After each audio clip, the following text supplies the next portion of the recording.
बैसाख के महीने में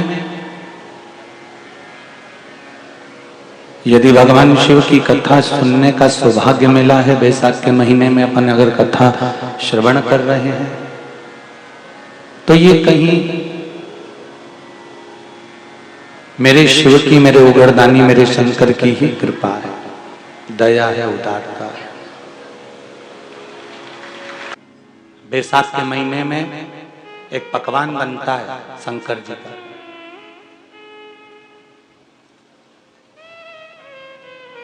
शिव जी के हाथ में त्रिशूल है, शिव जी के 3 नेत्र हैं, बेलपत्री में भी 3, बोलते जाओ, पत्ती है।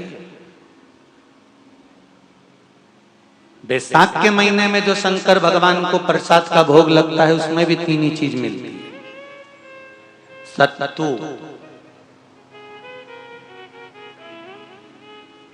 कोई दूसरे महीने में बनता है? जम के तो बोलो नहीं। कब बनता है? यही बैसाख के महीने में। चने की दाल, गेहूं और जौ, इन तीनों को गलाकर सेक कर जो सत्तू तैयार होता है, इसी बैसाख के महीने में परशुराम जयंती के दिन या अमावस्या के दिन या पूर्णिमा के दिन शंकर भगवान को समर्पित होता है और भगवान विष्णु को समर्पित होता है। दुनिया के लोग कहते क्या होता है सत्तू से? सास अपनी बहू से कहती है बेटा सत्तू बना ले, थोड़ा सा सत्तू बाजार से ले आना, 10 रुपए का खरीद कर ले आना। आज सत्तू, आज अपन पूजन करेंगे सत्तू की, अक्षय तृतीया है, थोड़ा सा पूज देंगे, थोड़ा सा भगवान को भोग लगा देंगे, सत्तू का लड्डू बना लेंगे। बोलो री जी, सही है कि गलत है?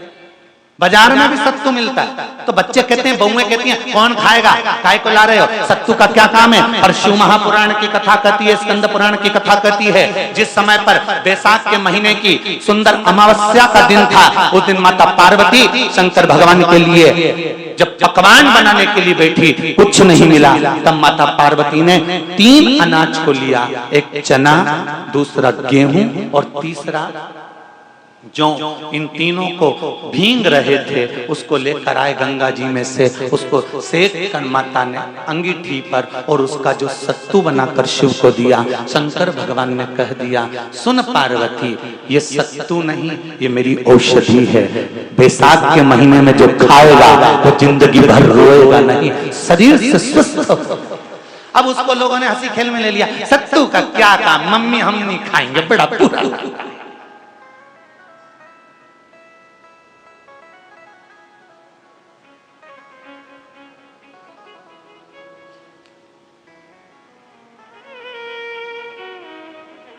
शिव जी का एक एक चीज,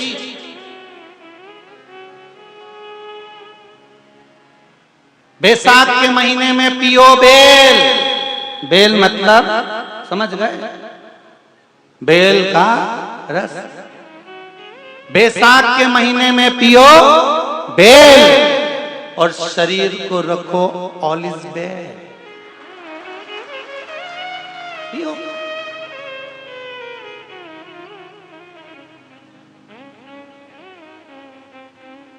शरीर बेकार नहीं होगा, शरीर बेकार नहीं हो सकता। अब शिव आराधना तो करो। हाँ, जिंदगी की मोड़ पर शंकर परीक्षा बहुत लेते हैं, बहुत परीक्षा। एक सुंदर संवाद आता है स्कंद पुराण, शायद आप लोगों ने सुना होगा। सुना हो तो भी सुन लो, नहीं सुना हो तो भी सुन लो।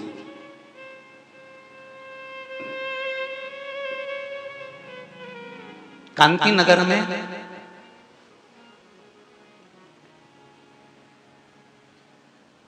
राजा श्रीयाजी रहते थे। उनकी धर्मपत्नी का नाम था चांगुणा। क्या नाम है उनका? चांगुणा। चांगुणा शिव भक्ति में लीन रहती थी, उसे शंकर की भक्ति के सिवा कुछ सुहाता ही नहीं था।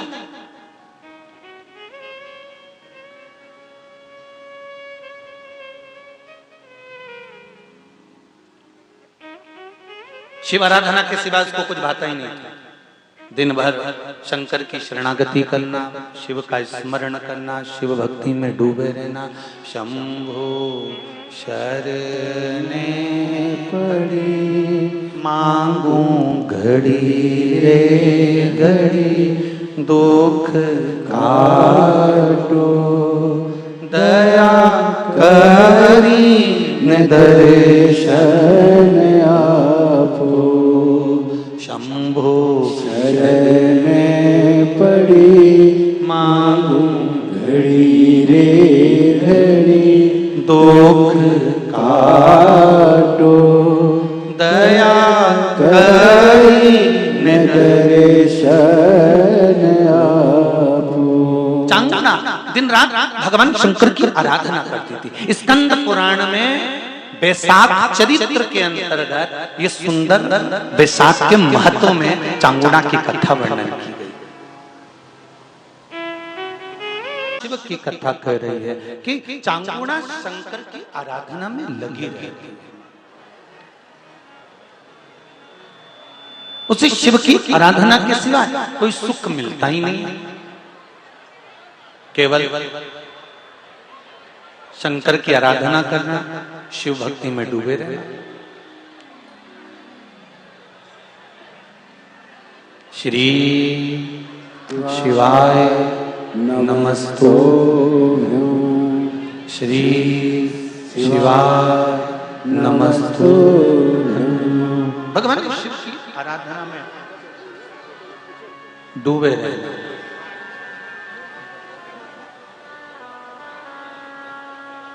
भगवान की भक्ति में सदा लगे रहना। चांगुना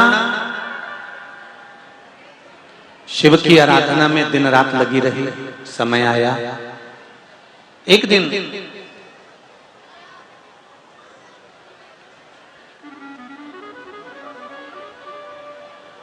चांगुना के मन में आया,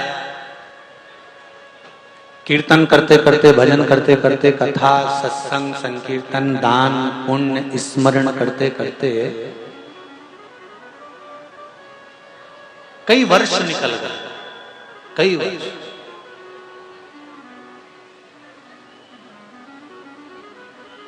पर संतान नहीं है गोदी में।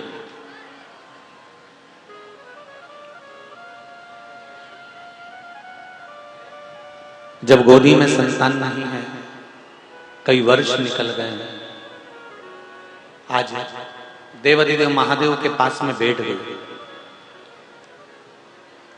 शिव जी की भक्ति में लग गए।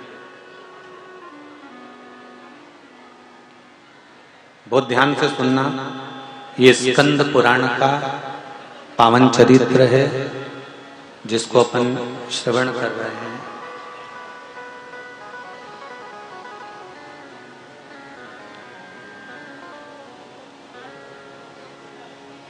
जल का पात्र भरकर लाती है, बेलपत्र शिव को समर्पित करती है और जल समर्पित करती है। जहां शंकर भगवान की जलाधारी में से पानी नीचे बहता है, समझ लेना जरा अच्छे से हो।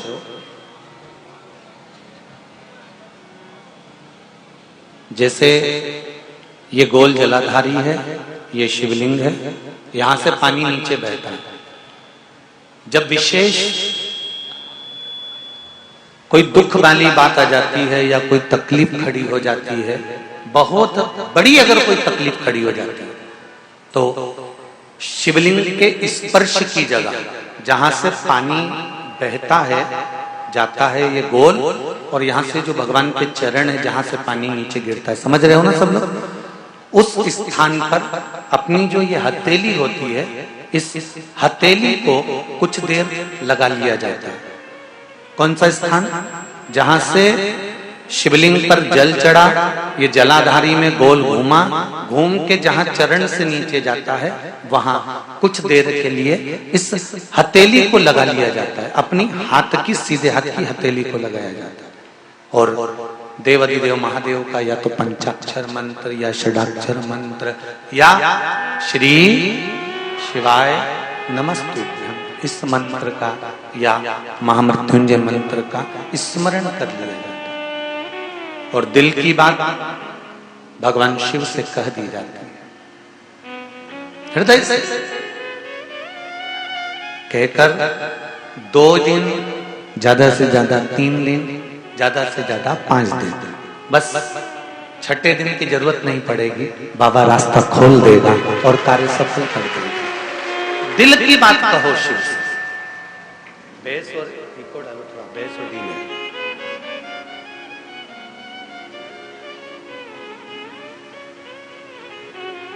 अपने दिल की बात कहिए बाबा से।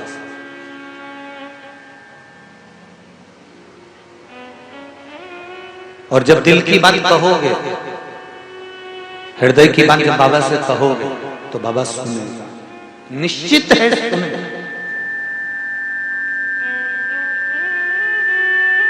चलो और सरल भाषा में समझ लीजिए राजा। गोली, दवाई नाक से खाई जाती है कि मुंह से खाई जाती है? बोलते जाओ जरा। मुख से।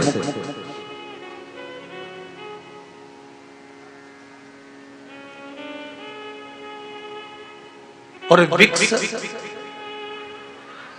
नहीं, मुंडा से खा जाओ तो जरूरी नाक से ही उसको लगाना जरूरी है।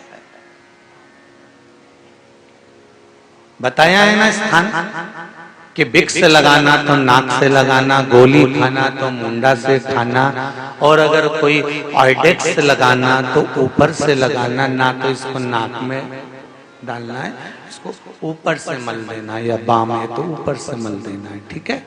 उसी तरह शंकर भगवान के शिवलिंग से लेकर जलाधारी से लेकर चरणारविंद तक के बीच में किस जगह पर, और सरल में समझो फिर पहुंचते हैं, वो कौन सा, वो एक और रेकी वाले होते हैं, ऐसा कुछ मेथी दाना यहाँ लगा देते हैं और ऐसा ऐसा वो लपेट देते हैं, क्या बोलते हैं उसको, है? हाँ, बस वो थेरेपी ध्यान रख लूं मैं तो, ठीक है, आप लोगों ने ध्यान रख लेना जो भैया जी बोले, ठीक है। तो वो थेरेपी के अंतर्गत यहाँ मेथी दाना लगा दिया, यहाँ लपेट दिया, यहाँ मूंग का दाना लगाया, यहाँ लपेट दिया, यहाँ चावल फंसा दिया, यहाँ लपेट दिया, तो उससे बीमारी को हरने के लिए करते, बोलो सही है ना, इसीलिए करते हैं ना। और कहीं कहीं एक्यूप्रेशर वाले मिलते हैं कि यहाँ का पंच दबाएंगे तो कि ये दबाओ तो सिर बंद हो जाए, ये दबाओ तो पेट बंद हो जाए, ये दबाओ तो पांव बंद हो जाए, ये दबाओ तो हाथ, सही है। उसी तरह शिव महापुराण की कथा कहती है कि शंकर भगवान के शिवलिंग से लेकर जलाधारी में कुछ स्थान ऐसे हैं, वहां पर हमारा मात्र स्पर्श कर अपने दिल की बात कह देने पर भी कार्य सफल हो जाता है। तुम जल चढ़ाओ मत चढ़ाओ, तुम बेलपत्र चढ़ाओ मत चढ़ाओ, तुम धतूरा चढ़ाओ मत चढ़ाओ, पर दिल से अगर तुमने कहा तो उसका फल मिलेगा।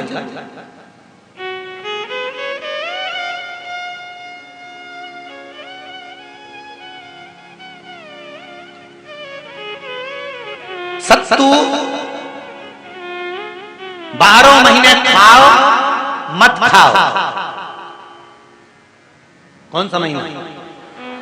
बैसाख के महीने में सत्तू जरूर खाओ।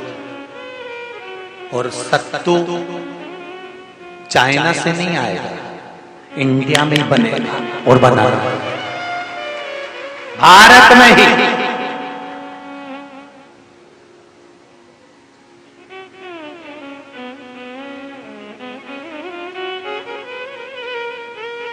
चलो आ जाओ गरुड़ पुराण में।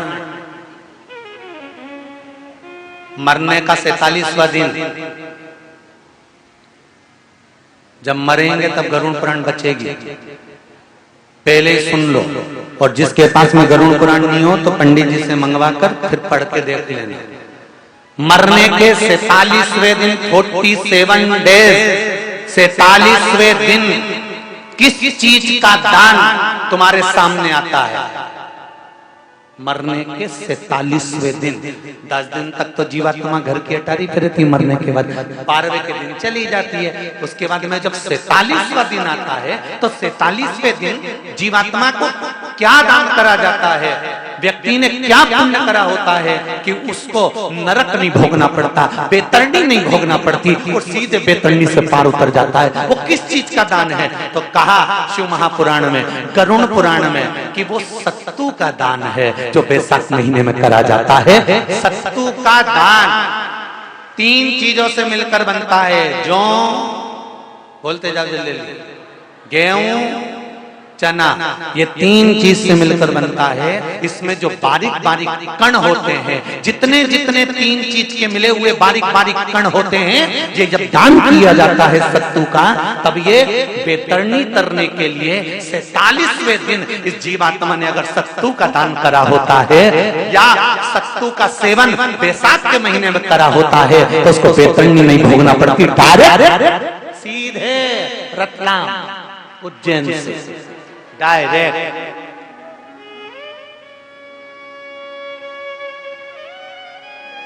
किस किस के यहां बनता है सत्तू?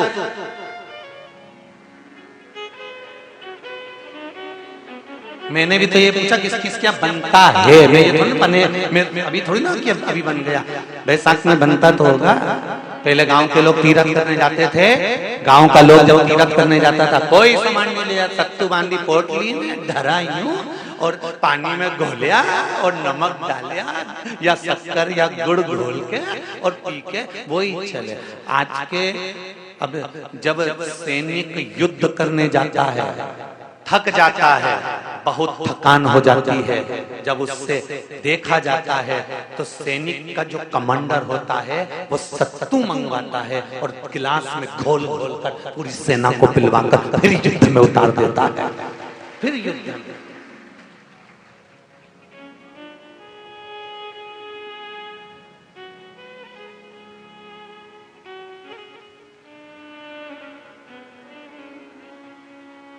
साधारण नहीं है महाराज।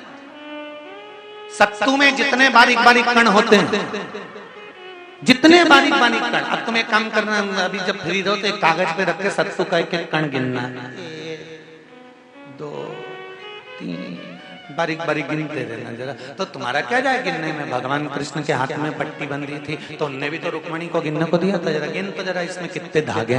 रुक्मणी जी ने कहा इसमें 9,999 धागे हैं। भगवान ने कहा बस यही 9,999 मुझे द्रौपदी को वापिस लौटाना है। गिन के लगा लो, अभी अभी लगा लो, ऊपर तो भगवान गिन के बता ही देगा कि तुमने जो सत्तू दान करा था, तुमने जो सत्तू खाया था, तुमने जो सत्तू भगवान को दिया था, सत्तू का लड्डू बनाकर तुमने बैसाख महीने में भगवान की जो पूजन करी थी, तो अमावस्या के दिन, पूर्णिमा के दिन या अक्षय तृतीया के दिन तुमने जो सत्तू दिया था, भगवान तो गिनती बता देगा कि उस सत्तू में कितना कण था। और अगर नहीं बताए तो तुम आंदोलन पे बैठ जाओ कि हमें बताओ पहले हमने कितना सत्तू दिया था, उसमें कितने कण थे, बताना पड़ा।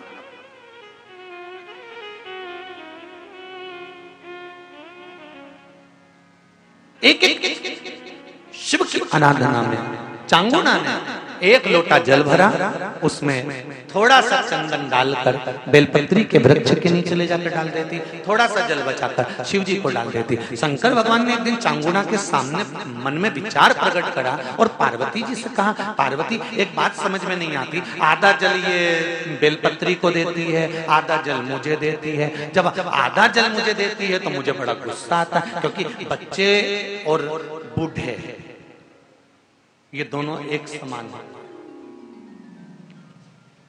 बच्चों को थोड़ा सा भी उसकी सामग्री में से, उसकी चॉइस की चीज में से तोड़ के अगर दूसरे को दे दिया तो बच्चा यूं फेंकेगा, वो जाके और मुंह फुला के बैठ जाएगा, नहीं खाऊं, नहीं खाऊं। मां समझाए थारे ही भाई है रे, होगा नीचे मत को ऐसा भाई जो मेरा ही हिस्सा खा जा, मुझे तो पूरा ही। फिर मां अंदर जाएगी, फ्रिज में से वापस पूरा की पूरा आम निकाल के लाएगी और आम देगी, ये पूरा है, अब चक्कू से कटा नहीं, देख छोरा भी इतना है वाला, पूरा घुमा घुमा के देखेगा।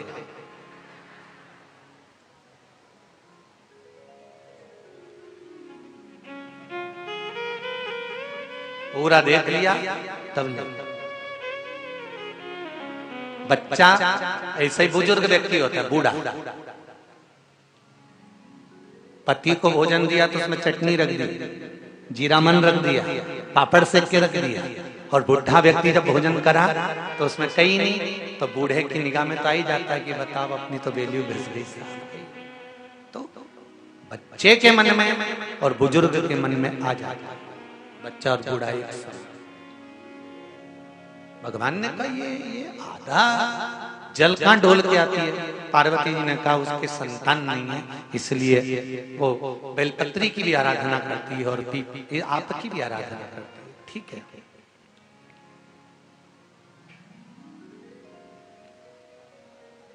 भगवान देवादिदेव महादेव ने देखा चांगुड़ा ने बहुत सेवा कर ली। आज भगवान सुंदर एक संत का रूप धरकर चांगुड़ा के दरवाजे पर पहुंच गए। अलग जगह चांगुड़ा दौड़ कर आई, बाबा जी आइए,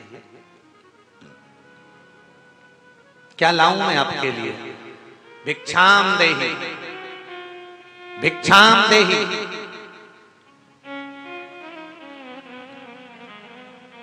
बाबा ने सब दूर से भिक्षा ली और चांगुड़ा जैसी परात भरकर रानी चांगुड़ा देवी खूब सारा सामान लेकर आई, तो बाबा ने मना कर दिया, मैं आपके हाथ की भिक्षा नहीं ले सकता, मुझे नहीं लेना। क्यों? कहा आपकी संतान नहीं है, आपकी औलाद नहीं है, संतान नहीं है, और अगर आपकी संतान नहीं है तो आपके हाथ की भिक्षा लूंगा तो मैं भिक्षा लेकर जाऊंगा कहां? मुझे आपके हाथ की भिक्षा नहीं चाहिए। इतने में चांगुड़ा ने उस संत के चरण पकड़े और संत के चरण पकड़कर चांगुड़ा कहने लगी, देखिए बाबा जी, जन्म मरण और परण ये तो तीन देवादिदेव महादेव के हाथ में है। संतान देना और ना देना ये शिव जी के हाथ में है, शंकर के हाथ में। एक पत्र में लिखा है,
एक पत्र है, नजर नहीं आ रहा, जिसमें लिखा है कि संतान नहीं थी 2014 से, औलाद नहीं थी।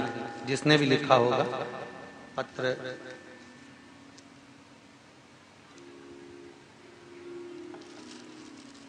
दो 2014 से संतान नहीं थी, सारे इलाज करवा लिए, डॉक्टर को दिखा लिया, पर संतान का सुख नहीं था। गुरुदेव तब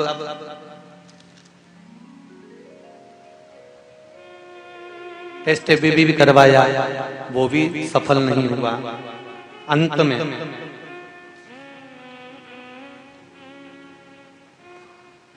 जिसने भी पत्र लिखा हो, अगर वो यहाँ बैठे हों तो हाथ उठा सकते हैं, वो पत्र ढूंढना पड़ेगा। तो संतान का सुख नहीं था गुरुदेव, कई बार इलाज करवाया तो भी संतान का सुख प्राप्त नहीं हुआ। आखिरी में किसी ने कहा कि शिव महापुराण में सफेद आंकड़े की जड़ का प्रयोग बताया गया है, एक बार वो तो करो।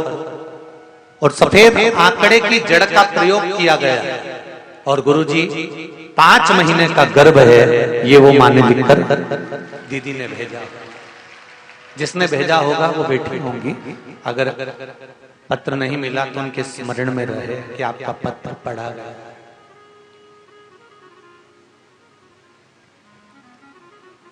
आप ही ने लिखा है क्या? दोनों हाथ हिला दो एक बार। हाँ, दोनों हाथ हिला दीजिए, बिल्कुल पीछे एकदम। बैठ जाइए, बाबा की कृपा बनी रहे। जल्दी जल्दी बाबा आपकी गोदी में लाला लाली खूब आनंद में प्रदान करे, यही बाबा से निवेदन है। काशी विश्वनाथ भगवान की। शिव ओघड़ दानी, शंकर मेरा ओघड़ दानी। महाराज चांगुणा ने चरण पकड़े बाबा। संतान देना और नहीं देना ये तो भगवान के हाथ है। अब जरा विचार करिए, 2014 से संतान नहीं, अभी कौन सा चल रहा है? कितना साल हो गया? अब दी की नहीं दी भोलेनाथ ने? शिव कृपा होती है। दुनिया का ऐसा कोई काम है ही नहीं, अगर समस्या है तो उसका हल मेरा देव अधिदेव महादेव है, ये पक्का। अगर समस्या है तो उसका हल भी। बस शिव आराधना करो, दिल से करो, दिल से। फिर वो जो करेगा ना, वो तुम भी नहीं समझ पाओगे। वो कहे ना, कैसा चक्कर चलाया रे ओ भोले तेरे डमरू। कथा कर रही है ओघड़ दानी। कैलाशी अविनाशी भगवान शिव का चरित्र कर रहा है। चांगुणा निवेदन कर रही है कि संतान देना और ना देना ये तो शिव के हाथ है।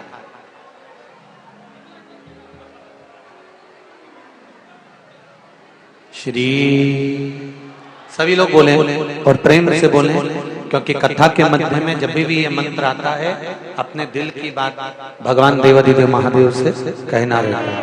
श्री शिवाय नमस्तुभ्यं, श्री शिवाय नमस्तुभ्यं, श्री शिवाय नमस्तुभ्यं।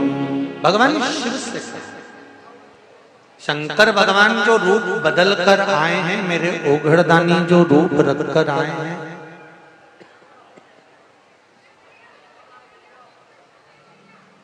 भगवान ने कहा मैं तुम्हारे हाथ से भिक्षा नहीं ले सकता, क्योंकि तुम्हारी संतान नहीं है। तब चांगुणा ने कहा, एक बात कहें बाबा जी, दुनिया में संत, साधु, सन्यासी, तपस्वी, साधक, उपासक, इसका जो बल होता है ना, वो बड़ा बल होता है। तप का बल साधारण नहीं होता। तप का बल खाली नहीं जाता। गुरुदेव, आपने अगर कभी जीवन में भक्ति करी है ना, तो ये विश्वास मानकर कहती हूँ, आप मुझे आशीर्वाद देंगे तो मेरे घर में संतान जरूर होगी, ये भी पक्का है। आप बस बोल दो कि संतान होगी, बहुत।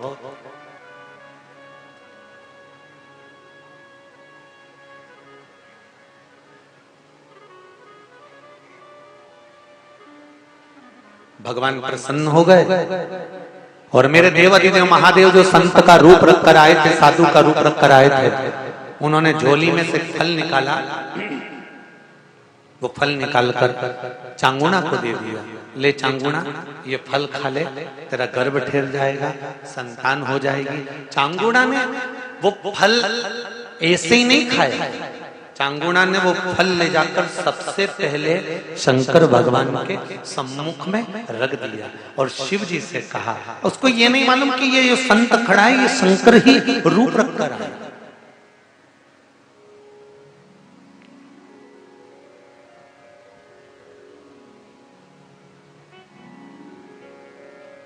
चांगुणा की शिव भक्ति से शंकर प्रसन्न है।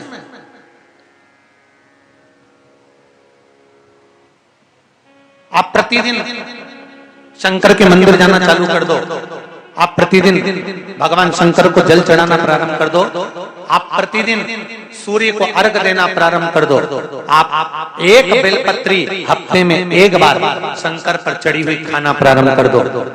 रोज मिल जाए तो ठीक, नहीं तो हफ्ते में एक बार रोज खाना प्रारंभ कर दो। रुद्राक्ष का जल पीना चालू कर दो, शिव जी पे चढ़ा हुआ तात्विक सुख दे।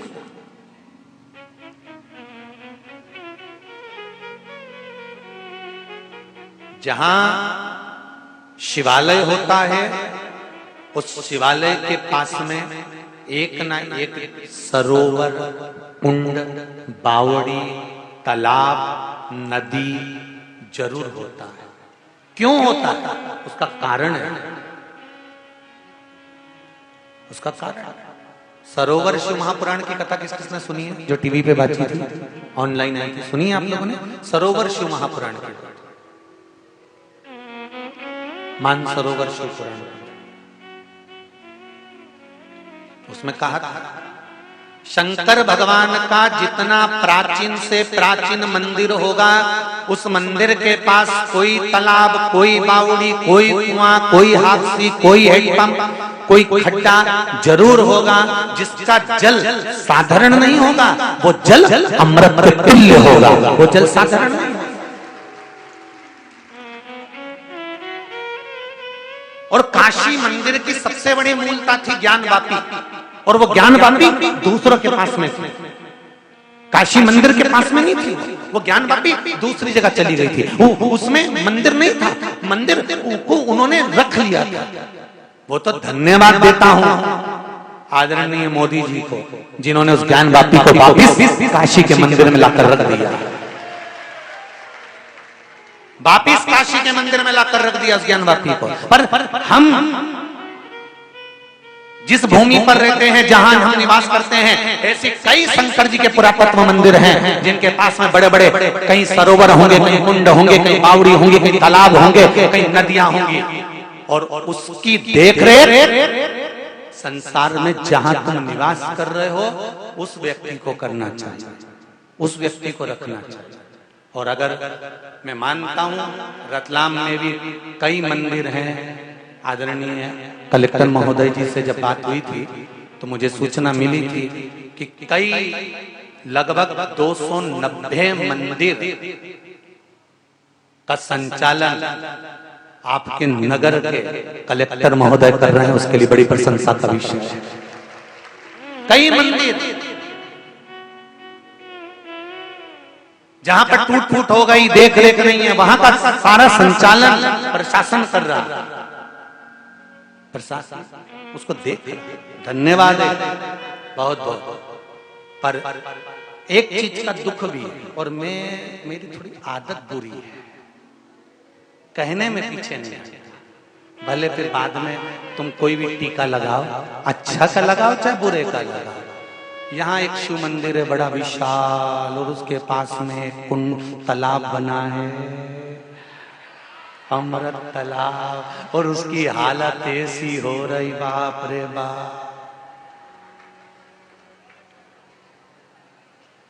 कौन सा शिव मंदिर है? अब तो बोल दो, गढ़ कैलाश, और उसके पास में तालाब जिसका पानी अमृत है, रतलाम कितना सुंदर है महाराज। राधा रत्नाकर की कथा उठाकर देखना, जो राजस्थान जोधपुर के आकर रतलाम बसा था, और उसकी कथा उठाकर देखो।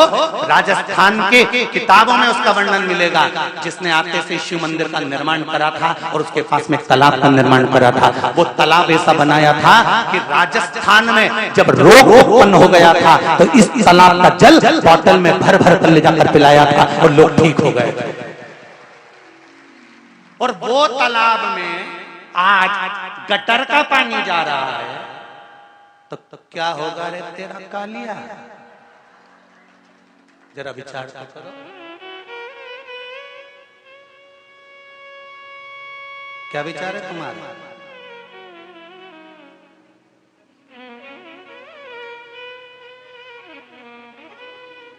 अगली बार जब रतलाम आऊं तो तालाब को देखूं तो मेरा भी मन करे कि इसका पानी पी के मैं भी अमर हो जाऊं, तो आनंद, तो सुख है। धरोहर है ये हमारी, ये हमारी धरोहर, उस धरोहर को हमें और ये सब काम प्रशासन का ही नहीं होता कि प्रशासन ही इसको करेगा। फिर तुम क्या करोगे? लड्डू खाओगे कि सत्तू? थोड़ा कर्म तुम्हारा भी है, जागना, अपने कलम के माध्यम से, अपने आनंद के माध्यम से लोगों को जगाना और उस तालाब की सुंदरता को और चार चौगुना बढ़ा देना कि लोग आए और गढ़ कैलाश का जब दर्शन करें तो वहां मेरे तालाब का भी दर्शन कर कर जीवन को सुखी बनाए, आनंदित। ये अपना भी फर्ज है, केवल शासन और प्रशासन नहीं। कोई कचरा डाले, साफ मना करो, कचरा क्यों डाल रहे हो? कोई गंदा पानी आ रहा है, ये कहां से आ रहा है? मुंह मोड़ दो उसका तुरंत। जिस घर में से आ रहा है वहीं नाली में फिट, उधर वापस रिटर्न। ये कैसे आ रहा है? थोड़ा समान हम सुधरेंगे, जम के बोलो जरा, युग सुधरेगा, हम बदलेंगे। कब बदलोगे?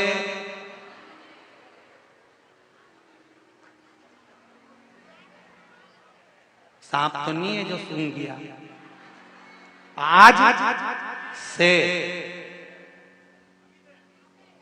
बस अभी से गलत काम अगर कोई कर रहा है तो ये तुमने कचरा गलत फेंका। तुम अगर शंकर जी का विसर्जन भी करने जाओ, फूल पत्ती भी विसर्जन करने जाओ, तो निवेदन बार बार कर रहे हैं, क्यों बेलपत्र विसर्जन करने जाते हो? उस बेलपत्र को सुखा के रखो, पाउडर बनाओ। फूल है, कोई सामान है, तो उसको नदियों में, पवित्र पवित्र नदियों में, क्षिप्रा, गंगा नदी, जो पवित्र पवित्र नदियां हैं, तालाब है, सरोवर है, कुंड है, इनको साफ रखो, शुद्ध रखो, जिससे आने वाली पीढ़ी भी इसका प्रयोग कर सके। आज के पढ़े लिखे लड़कों को अगर तालाब का पानी दे दो, नहीं तो पिए नहीं, बिसलेरी तो कह दो हारे लहरी। इनके कौन पिलाएगा? कौन आचमन करेगा? कौन कुंड का पानी पिएगा? समझाओ, आने वाली पीढ़ी के लिए जरूरी है, बहुत जरूरी। महाराज फल दिया, शिव जी के सामने रख दिया, शंकर भगवान ने वो फल सम्मुख में शंकर के आ गया। अब वो फल साधारण नहीं हो सकता। फिर कथा में कहूंगा, जिस कपड़े को आप पहनते हो, नई साड़ी है, पहले ले जाकर भगवान को चढ़ा दो, पहनो, उसकी कीमत बढ़ जाएगी। कोई भोग है, प्रसाद बना है, भगवान को भोग लगाओ, पाओ, उसकी कीमत बढ़ जाएगी। सब्जी, भाजी, तरकारी, पापड़, बड़ी, जो भी आप बना रहे हो, पहले भगवान को दो, उसके बाद पाइए, उसकी कीमत बढ़ जाएगी, उसका आनंद बढ़ जाएगा, उसका स्वाद बढ़ जाएगा। अब भगवान को कहो तो, देव तो।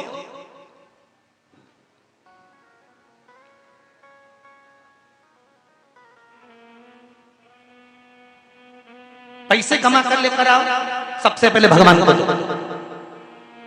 हम ये नहीं कह रहे कि तुम मैं छोड़ दो, पहले भगवान को समर्पित करो। प्रभु ये आपकी कृपा से आया है, लीजिए, इसको प्रसाद कर दीजिए। जितने दिन ये लक्ष्मी मेरे घर में रहे, उतने दिन मेरे घर में बेटी बनकर रहे और उद्धार करे मेरा और मेरे जीवन का। लक्ष्मी भी रखो तो उसको समर्पित कर कर रखो। समर्पित।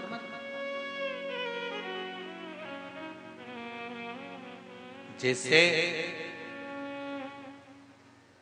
खेत में मकान होता है और चूहे पूरी फसल का नाश कर देते हैं, तो धतूरा और कमल गट्टा हल्दी की गांठ के साथ जमीन में जिस जगह मकान होता है, कमरा होता है, जहां गेहूं भरते हो, चने भरते हैं और चूहे पूरा खोखला कर देते हो, तो वहां उसके आसपास में एक धतूरा, कमल गट्टा और हल्दी की गांठ जैसे खड्डा खोद कर गाड़ दी जाती है, तो चूहा उधर प्रवेश नहीं करता, क्योंकि वहां शंकर का पहरा हो जाता है, गण का पहरा हो जाता है। तो गणेश आएगा पर चूहा नहीं। उसी तरह हम भी तो कुछ अगर समर्पित करेंगे भगवान को तो हमें प्राप्त होगा। हम शंकर भगवान को दे रहे हैं। आज चांगुड़ा ने वो फल दिया भगवान शंकर को, वो फल की कीमत समझना कि वो फल कहाँ काम आया। वो फल चांगुड़ा ने दिया, चांगुड़ा ने फल उठाया, खा गई, गर्भ ठेर गया। 9 महीना 9 दिन में चांगुड़ा के गर्भ से संतान हो गई, एक पुत्र ने जन्म ले लिया। वो पुत्र इतना विद्वान था, इतना प्रबल था, इतना सुंदर था, जिसका वर्णन नहीं। माँ चांगुड़ा शंकर जी की आराधना करती तो पुत्र भी शंकर की आराधना करता। चांगुड़ा अगर पशुपति व्रत करती, चांगुड़ा सोमवार का व्रत करती, चांगुड़ा अगर कोई व्रत धारण करती तो पुत्र भी सोमवार का व्रत करता। अगर चांगुड़ा शंकर का अभिषेक करती तो पुत्र भी शंकर का अभिषेक करता। चांगुड़ा अगर शिव की आराधना में डूबी रहती तो वो पुत्र भी शिव की आराधना में डूबा रहता। वो जैसा माँ करती है वैसा ही वो पुत्र करता है। और यही होता है, यही हमारे बच्चों को संवारना हमें, कोई दूसरा संवारेगा? तुम्हारे बच्चे अगर बिगड़ेंगे ना, सबसे पहले अगर आनंद आएगा ना तो दूसरों को ही आनंद आएगा। अच्छा है। और जैसे वो स्वान को कुत्ता को नहीं कहते, ऐसे इसको कहते लगे रहो, बहुत बढ़िया काम कर रहे हो, लगे रहो, बहुत बढ़िया काम कर रहे हो, लगे रहो। वो तो कहीं का समझदार होगा जो समझाएगा, गलत काम मत कर छोरा, ये गलत है, मत जा, ऐसा मत कर छोरा, ये गलत, समझाने का प्रयास करें।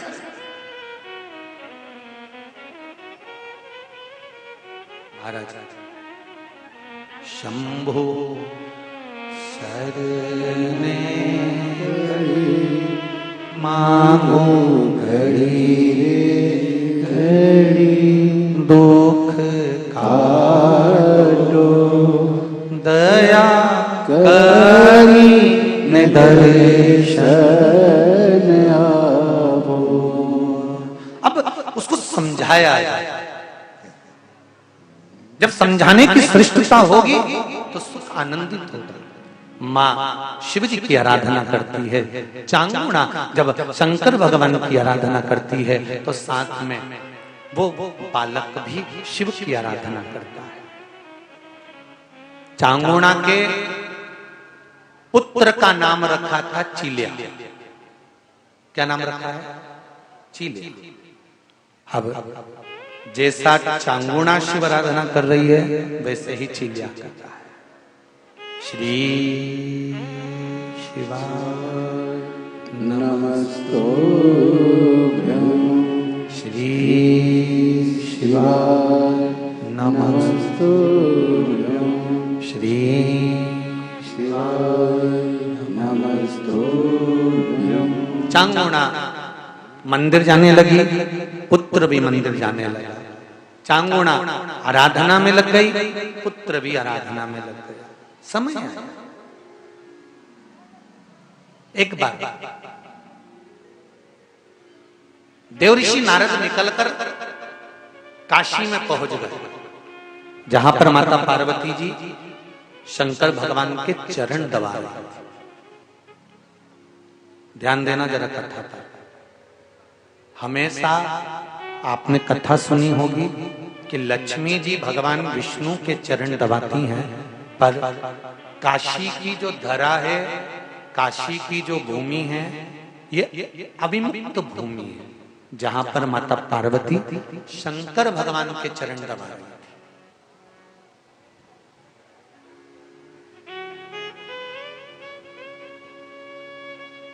भगवान शिव के चरण, हमेशा माता लक्ष्मी भगवान नारायण के चरण दबाती है। पर काशी की धरा पर अविमुक्त नगरी में जहां भगवान शंकर अड़भंग बनकर बैठे हुए,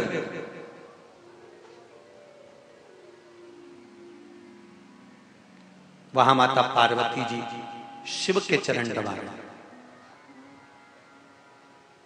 देव ऋषि नारद पहुंच गए। श्रीमन नारायण, श्रीमन नारायण, श्रीमन नारायण। जैसे ही देव ऋषि नारद जी पहुंचे, पार्वती जी खड़ी होकर निवेदन करी देव ऋषि नारद से, नारद जी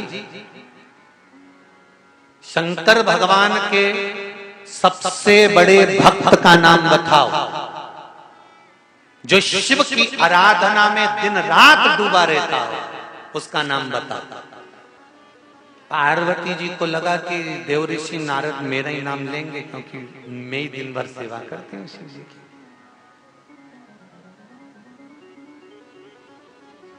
रोज मंदिर जाने से कोई भक्त नहीं बन जाता, ठीक है।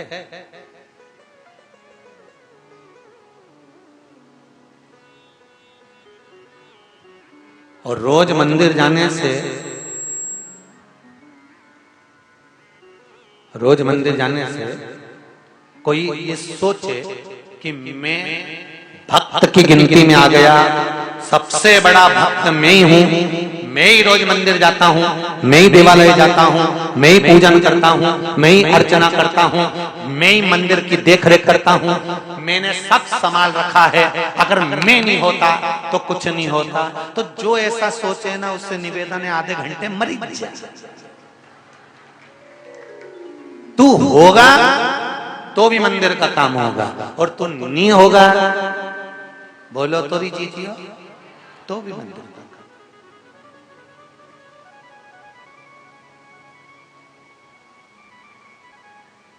कथा पाटीदार जी करा रहे हैं क्या? नहीं। कथा सियोर वाला महाराज बाच रिया है क्या? नहीं। कथा कमलाबाई सुन रही क्या? नहीं। भेरू सुन रहा? नहीं। बाचने वाला भी शिव, बचवाने वाला भी शिव, और सुनने वाला भी शिव है, दूसरा कोई नहीं।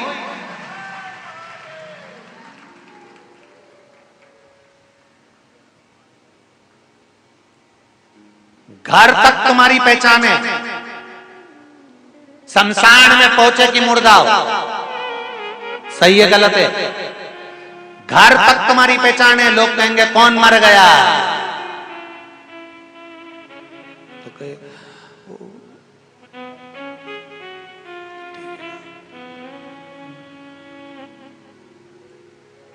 अमर मर गया, तो क्या अमर तो अमर हो गया, फिर काय मर गया, तो क्या बस मर गया, मरा। घर तक तुम्हारी पहचान है, घर तक तुम्हारा नाम है, जिंदा हो तब तुम्हारा नाम है, मरने के बाद जब शमशान में पहुंचे तब केवल मुर्दा है। कितनी भी कंपनी का सामान पहन लो, घड़ी भी HMT की, साबुन पेयर्स का, कपड़ा रेमंड का, शूज बाटा था, जितनी कंपनी का पहन लो, जब मरोगे तब घर के लोग रोते रोते किसी से भी कह देंगे सामान लिया, सामान।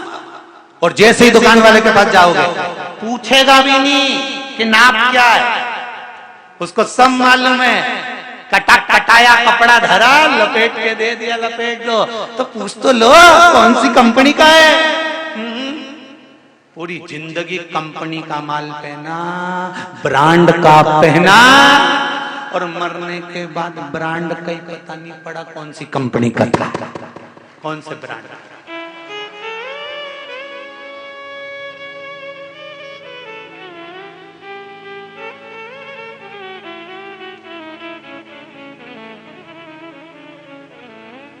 वो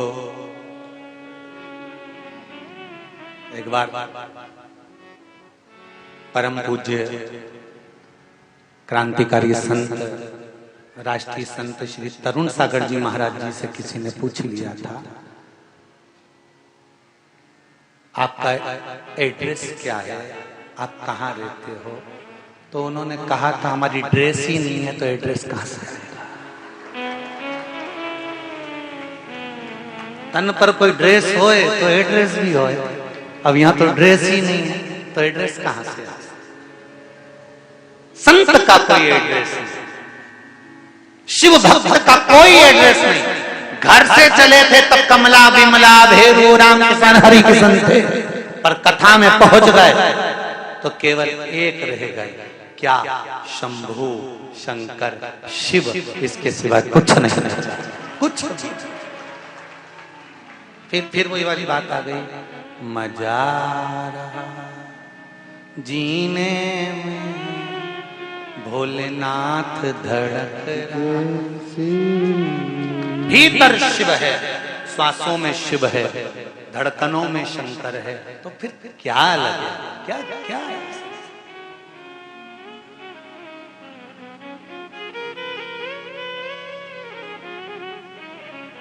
महाराज बेटे को ज्ञान दिया, चांगुड़ा बड़ा प्रबल ज्ञान दिया। और यहाँ पार्वती जी ने पूछ लिया देव ऋषि नारद से कि शंकर जी का सबसे बड़ा भगत कौन? शंकर भगवान का सबसे बड़ा भगत कौन? तो देव ऋषि नारद श्रीमन नारायण। माता जी बुरा तो नहीं मानोगी, क्योंकि सत्य जब बोला जाता है तो अच्छे अच्छे का मुंह भगोना हो जाता है, सत्य ही तो सहन नहीं होता।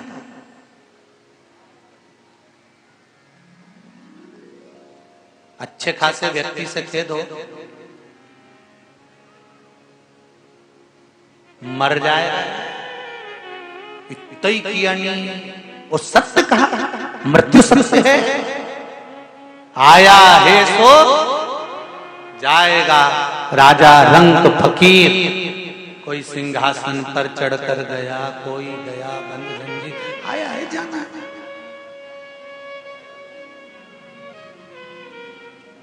बादाम खाओगे तो भी जाओगे, नहीं खाओगे तो, रोटी खाओगे तो भी जाओगे, नहीं खाओगे तो भी जाओगे, पार्लर में जाओगे तो भी जाओगे, नहीं जाओगे तो भी जाओगे, कथा सुनोगे तो भी जाओगे, नहीं सुनोगे तो भी लोगों के मन में आ जाता है फिर मरना ही है तो कथा काहे को सुने, नहीं सुनना चाहिए। पर एक अंतर है कथा सुन के मरने वालों का और कथा नहीं सुन के मरने वालों का। एक अंतर है, बिल्ली अपने मुंह से अपने बच्चे को पकड़ती है, साथ घर लेकर जाती है, बच्चा मरता है क्या? नहीं। बिल्ली अपने मुख से चूहे को पकड़ती है, चूहा बचता है क्या? नहीं। उसी तरह कथा सुनकर मरना और कथा नहीं सुनकर मरना, दोनों में अंतर है। कथा सुनकर मर गए तो बिल्ली के बच्चे जैसे बेकुंठ चले जाओगे, और अगर कथा नहीं सुनी और मर गए तो चूहे जैसे मसले जाओगे। मरना तो निश्चित बिल्कुल पक्का है।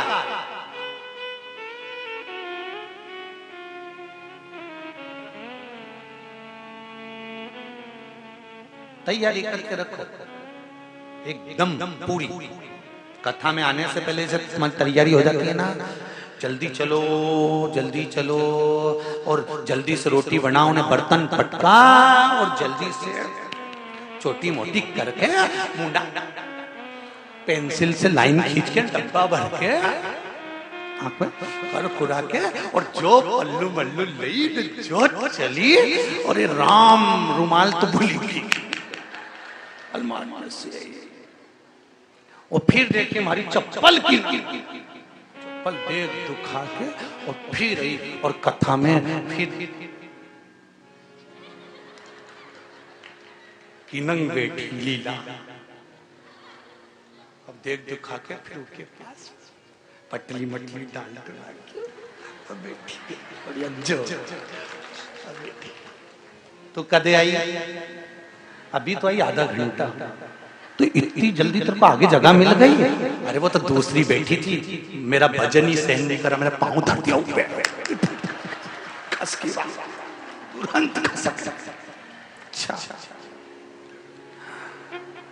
भगवान तेरा भला करे हो, तूने हमारे लिए जगह रखी हो, तूने मेरे लिए यहाँ जगह रखी, मैं तेरे लिए वहां रखूंगी हो।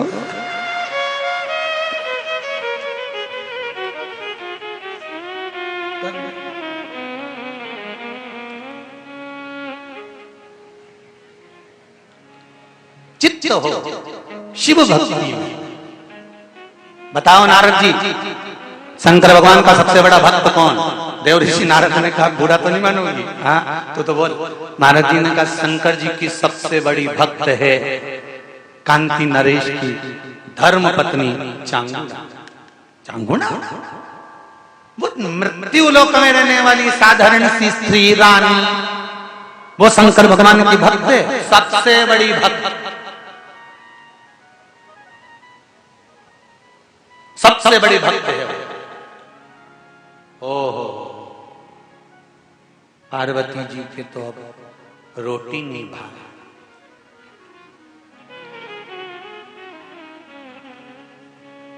जब किसी की सुन लो ना, अरे उनके यहाँ तो इतनी शंकर भगवान की पूजन हो तो फिर मन करे देखें तो सही आखिर है क्या। ये आधे से जो ज्यादा भीड़ है ना, ये कथा की नहीं है, ये सियोर वाला पगला के देख ये आखिर ये पागल खाना छोड़ के यहाँ कैसे आ गया, ये देखना है।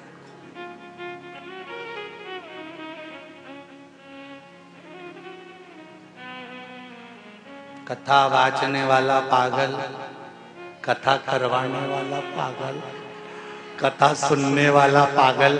समझदार तो वो है जो दुकान पे बैठे हैं बेचारे, कमाए जा रहे, कमाए जा रहे, कमाए जा रहे, कमाए, वो कमाए जा रहे और लगाए, और उसी से क्या आ रहा है, मैं जा रही हो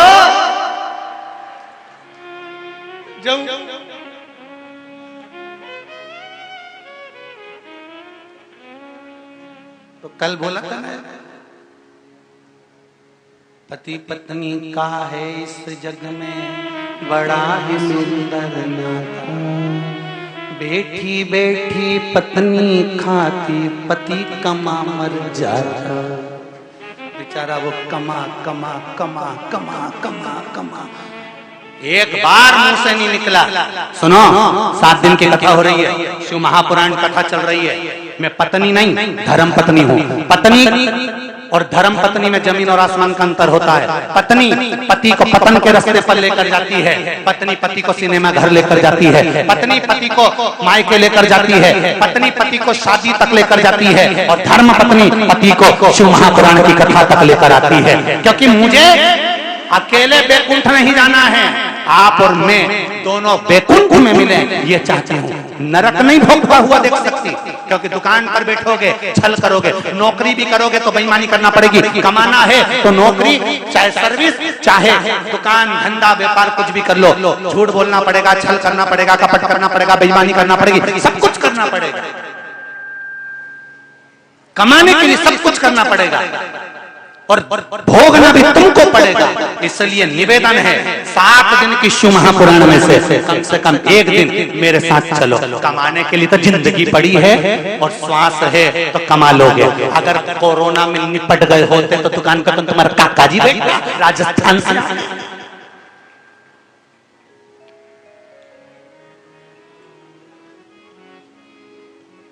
सोमानी जी सही है, कौन आ गया?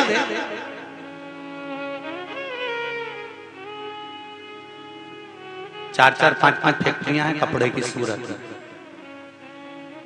और बेटे बहू और बाप और माता बिना कथा के एक दिन नहीं रह पाते। जहां कथा होती वहां भी जाते हैं, टीवी पर कथा सुनते रहते हैं और फैक्ट्री चल रही, कौन चला रहा है? तो क्या शंकर जी चला रहे हैं, आपने कहीं करना है।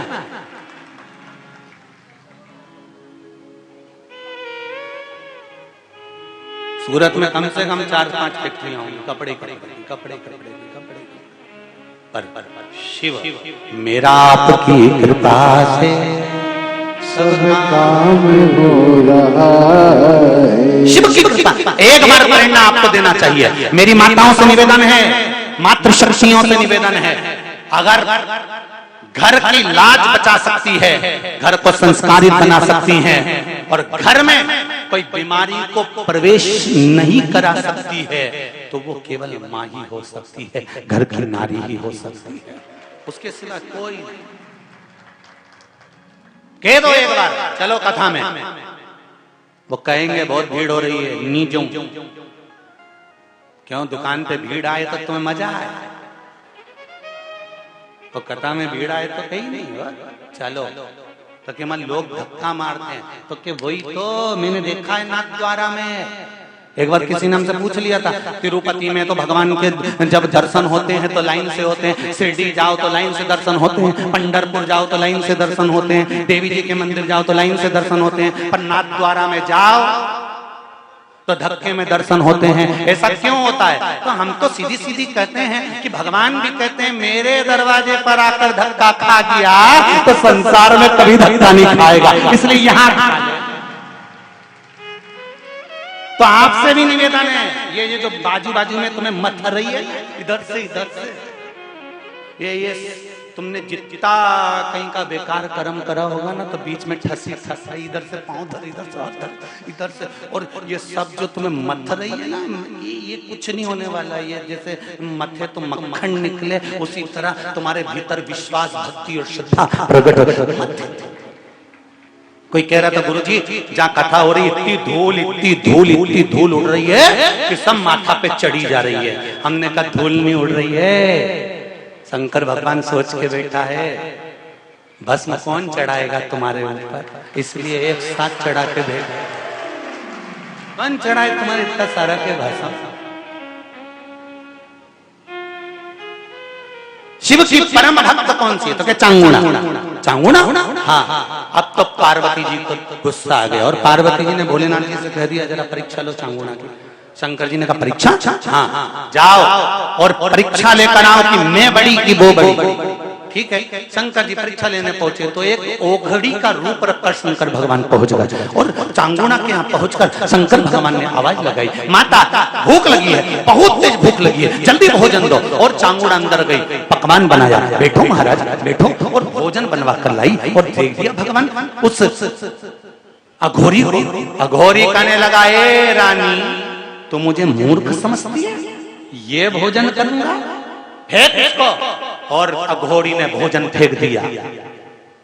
रानी को लगा कि भोजन अच्छा नहीं बना होगा, अंदर गई, रानी खुद बना कर लाई 56 भोग। अघोरी ने फेंक दिया, मैं ये भोजन नहीं करता। तो महाराज कौन सा भोजन करोगे?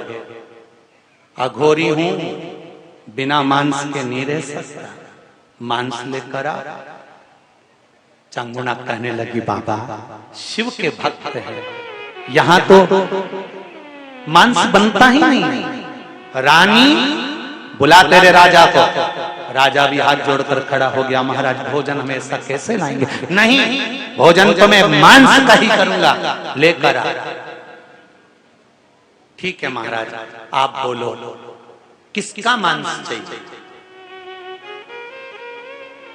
अघोरी बोला, पशु पक्षी का मांस नहीं चाहिए, क्योंकि बेचारों के मुंह में आवाज नहीं होती, रोएंगे तो क्या बोलेंगे। पशु पक्षी का मांस नहीं चाहिए, फिर मांस लाना है तो एक काम करो, मनुष्य का लाना है, मानव। प्रभु मानव का मांस? हाँ, और मानव भी वो नहीं होना चाहिए जिसको तुम पैसे से खरीद कर ला। तुम राजा हो, डरा कर लिया होगे, पैसे से खरीद कर लिया होगे, ऐसे मनुष्य का मांस नहीं चाहिए। जो दिल से दिया जाए उस मनुष्य का मांस। राजा ने कहा, बाबा बहुत भारी परीक्षा ले रहे हो आप। ए अघोरी बाबा, मनुष्य का मांस कौन खाता है? मैं तो खाता हूं। तो एक काम करो, राजा ने कहा, आप मेरा मांस ले लीजिए। अघोरी ने कहा राजन तुम राजा हो, प्रजा को संभालना, तुम्हें खा जाऊंगा तो बाद में बद्दुआ मुझे लगेगी, तुम्हारा नहीं चाहिए, किसी दूसरे का। रानी खड़ी हो गई। रानी ने कहा महाराज एक काम करो, आप मेरा मांस ले लीजिए। ओ रानी, तुम राजमाता हो, स्त्री हो, तुम्हारे गर्भ में बच्चा रहता है और जो संसार को जन्म देने वाली है, मैं उसका मांस नहीं खा सकता। तो महाराज अब आप बताओ हम किसका मांस लाएं? अघोरी ने कहा तुम्हारे घर में एक सुंदर 7 साल का बेटा है, बड़ा सुंदर है, वो 7 साल का जो तुम्हारा बेटा है उसका मांस ला।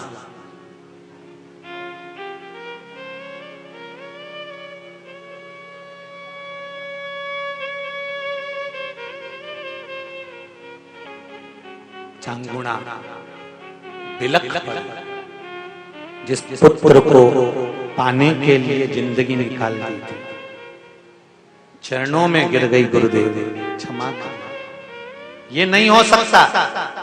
अघोरी ने कहा चांगुणा तू मेरा अपमान कर रही है, तूने वचन दिया था कि क्या खाओगे मैं वो खिलाऊंगी, अब क्यों मुकर रही,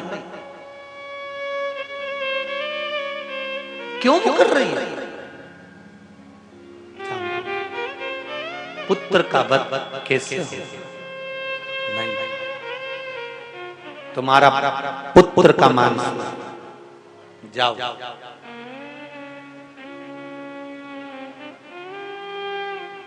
राजा रानी को समझा रहे, रानी रो रही है, फूट फूट कर रो रही है, बिलख बिलख। कौन मां होगी जो अपने बेटे को मार दे? और सुनो चांगुणा, जाओ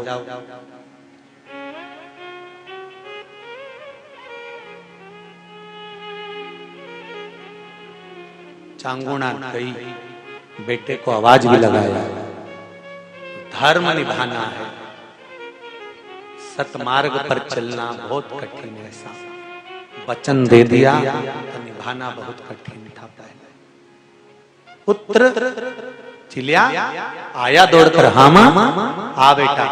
रसोई घर में मां हृदय पर पत्थर रख कर गई, बेटे को एक तख्ते पर सुला दिया। बेटा कह रहा है मां तू ये तलवार लेकर क्यों खड़ी है? मां तू मुझे मारना चाहती है? 7 साल का पुत्र कहता है मां तू मुझे मारना चाहती है? बेटे को गले लगा लिया चांगुणा ने। हाँ पुत्र, पहली तेरी मां होगी जो अपने बेटे को मार रही होगी, टुकड़े कर रही होगी तेरे। मां मत मार, अभी में तो मैंने पूरी जिंदगी नहीं देखी मां, मां मुझे छोड़ दे। मां ने गले लगाया। पुत्र ने प्रश्न करा, मां ये बता कि तू मुझे मार क्यों रही है? दरवाजे पर एक अघोरी आया है, भूखा है, मनुष्य का मांस खाना है, मनुष्य भी अपना होना चाहिए। मां धर्म को निभाना है। हाँ तो एक काम कर मां, उठा तलवार, अपने बेटे का शरीर काट। सो गया चिल्ला, मां ने शरीर के टुकड़े करना चालू कर दिए। शरीर के टुकड़े टुकड़े करे, थाल में रखे और रख कर ले गई अघोरी के पास। ले महाराज ये लीजिए खाइए। अघोरी ने कहा अरियो ले जाकर फेंक दे बाहर, मैं कोई जानवर हूं जो कच्चा मांस खाऊंगा? तल कर ला।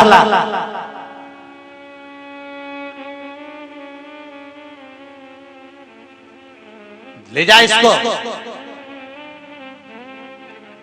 चांगुणा बेटे का शरीर घृत में तलवा कर जब लाकर फिर फेंक दिया। पागल हुई है ये, क्या है? शरीर कहां है? इसका मुख कहां है? खोपड़ी कहां है? सबसे पहले वही खाऊंगा। कहाँ है वो? चांगुड़ा ने हाथ जोड़कर कहा, बेटा तो मर गया, शरीर भी बेकार हो गया, चले गया। चेहरा बेटे का मैंने रसोई घर में केवल अपने मन को मारने के लिए, देखने के लिए रख रखा है, उसको लेकर आया।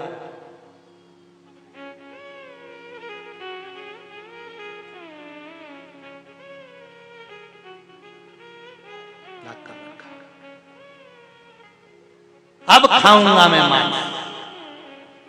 अघोरी बोला, अब खाऊंगा। जा, मैं अकेला मांस खाऊंगा? अकेला? अकेला खाऊंगा तो नरक चले जाऊंगा, इसलिए बांट कर खाऊंगा। जा। अंदर से 3 थाली और तुम भी खाना। अंदर से 3 थाली और लेकर आ। 3 थाली और लेकर आई। मैं अपने बेटे का कैसे मांस खाऊं? चांगुड़ा हो। जब चांगुड़ा थाली लेने पहुंची, शिव के स्वरूप की मूर्ति का, शिवलिंग का दर्शन कर कर आंसू बहाती हुई बोली, बाबा ये क्या दिखा? थाली रख दी थी। राजा ने कहा अघोरी से, बाबा जी आप, मैं और मेरी पत्नी मिलकर तो केवल 3 ही हुए। एक थाली पहले से थी, 3 थाली आपने क्यों बुलवाई? जब खाने वाले हम 2 थे तो एक थाली किसके लिए बुलवाई? अघोरी ने कहा तेरी औलाद भी तो खाएगी राजा, वो भी आती होगी। रानी जा, तेरे बेटे को बुला, वो भी खाएगा। रानी ने कहा महाराज वो तो मर गया, उसका सिर तुम्हारे पास पड़ा है, धड़ तला हुआ पड़ा है, वो कैसे आएगा? अघोरी ने कहा फल शंकर जी को दिया था तुमने, जो शंकर जी के सामने रखा हुआ फल होगा वो मर ही नहीं सकता। ला, बुला तेरे बेटे, वो मर नहीं सकता, बुला। आवाज लगा चिलिया को, और जो रानी ने अपने पुत्र को बुलाया, पुत्र दौड़ता हुआ आया और मां के सामने खड़ा हो गया। ये है शंकर को समर्पित करने की एक वस्तु का फल। शंकर पर चढ़ी हुई एक बेलपत्र, शंकर पर चढ़ा हुआ एक जल, शंकर पर चढ़ा हुआ एक चावल का दाना, शंकर पर चढ़ा हुआ एक फल, शंकर भगवान को समर्पित करी गई एक वस्तु, ये कोई साधारण नहीं हो सकती। बेटा वापिस जीवित हो गया। शंकर पार्वती ने दर्शन दे दिया, अघोरी ओझल हो गया। शिव जी ने कहा चांगुड़ा तूने भूल के वश शिवरात्रि के दिन बैसाख महीने में एक जल का पात्र अपने परिवार के स्वास्थ्य के लिए चढ़ा दिया था। वो जल तू भर कर ले गई थी, अपने बच्चों को और परिवार समेत वो जल का आचमन कर लिया था, इसलिए तेरा परिवार कभी नष्ट नहीं हो सकता। चांगुड़ा तू बच गई। उस बैसाख की शिवरात्रि का फल क्या है? जब बैसाख की शिवरात्रि निकल जाएगी तब पछताओ। इसलिए मौका मिला है कि बैसाख की शिवरात्रि के दिन एक लोटा जल घर का एक एक व्यक्ति, भले मंदिर में लाइन लगाना पड़े पर मंदिर में जाकर शंकर को समर्पित जरूर करना है। उस जल की महत्वता को समझना है। जैसे स्कंद पुराण में, शिव पुराण में, लिंग पुराण में, नर्मदा पुराण में, गरुड़ पुराण में, सारी पुराणों में जिसका व्याख्यान वर्णन किया गया, साधारण नहीं। बैसाख शिवरात्रि शिव महापुराण की कथा चल रही है। बैसाख साधारण नहीं, ऐसी पुनीत पावन शिव महापुराण की कथा का आज कौन सा दिन है? चतुर्थ दिवस है। कल कथा में श्रवण करेंगे कि बैसाख महीने में सफेद वस्त्र में चावल रखकर उस चावल को देने पर जो लक्ष्मी कोई खा जाता है, पैसा जो हजम कर जाता है, लौटाता नहीं है, वो किस तरह से प्राप्त किया जाए मात्र वैशाख महीने में, उसका क्या फल है। नौकरी करते करते समय हो गया, उसमें तरक्की नहीं हो रही, उसके लिए क्या वर्णन किया गया। व्यापार कर रहे हो, उसका फल क्या मिले, उसके लिए कल की कथा में आएगा। और सभी से निवेदन करूंगा, भाव भक्ति से श्रवण करें। वैशाख शिवरात्रि शिव महापुराण की कथा 29 तारीख को, 29 अप्रैल को शंकर मंदिरों में जाकर 1 लोटा जल समर्पित अवश्य करें और अपने जीवन को सार्थक बनाएं। हमारे बीच में भगवान तो आ ही रहे हैं, भगवान शंकर, गणेश जी और साथ में सांसद महोदय हमारे बीच में पधारे हैं, वो भी यहाँ पधार रहे हैं। जोरदार ताली बजाकर स्वागत करें और फिर आरती का क्रम होगा।